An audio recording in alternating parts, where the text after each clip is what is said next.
This is Focus, a weekly report by Eastern Mennonite Missions in Salunga, Pennsylvania, connecting you with missionaries around the world through stories of God at work.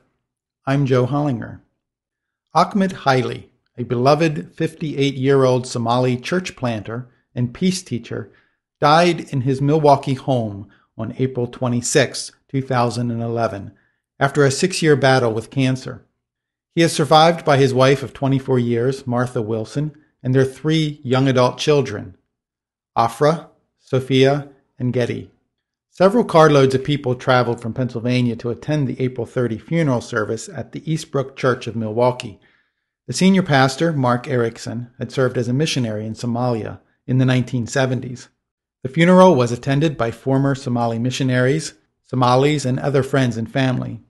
The pastor told the group that Ahmed got a lot more out of his body than most people do. At his request, Ahmed was shrouded in a traditional white Somali burial cloth and buried in a simple wooden coffin made by Old Order Mennonites from Goshen, Indiana.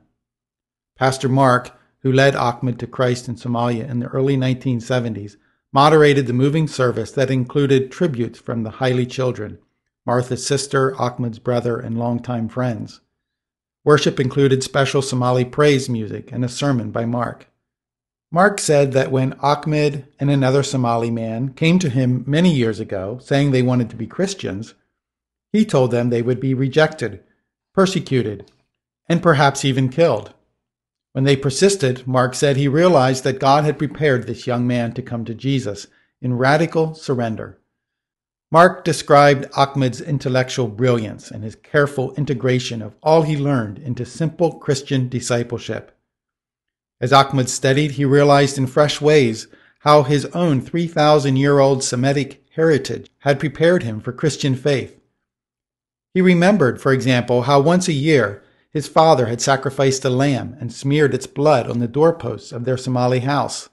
Ahmed's spiritual journey was built squarely on this ancient Somali heritage and what he had learned from Islam when he memorized the whole Quran. Without fear of death, Ahmed went back into the heart of his Somali community to bear witness to these truths. From 1994 to 2009, Ahmed and Martha Haile and their family served as EMM workers in Nairobi, Kenya. Their primary assignment was teaching at Daystar University and helping to launch a peace studies program. But their home quickly became a hub for Somali friendships and the nucleus of a Somali believers fellowship. Martha said it was not unusual to go through 50 kilos of sugar in a month as a steady stream of Somalis stopped for an ever-present cup of sweet Somali tea. Many of the tributes, both in the service and during the open mic lunchtime, focused on Haile's hospitality and the way Ahmed would talk with anyone about anything without pressure.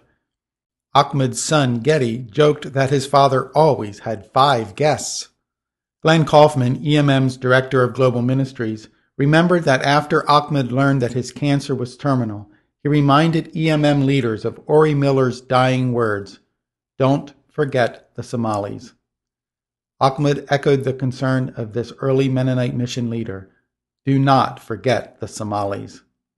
Ahmed's memoirs, titled Tea Time in Mogadishu, My Journey as a Peace Ambassador in the World of Islam, were penned with longtime friend and associate David Shank. It arrived at his home the day after his death. The book can be ordered online from Menno Media. You can learn more about the work of EMM by going to our website, emm.org. I'm Joe Hollinger for Eastern Mennonite Missions, going where the church is not yet.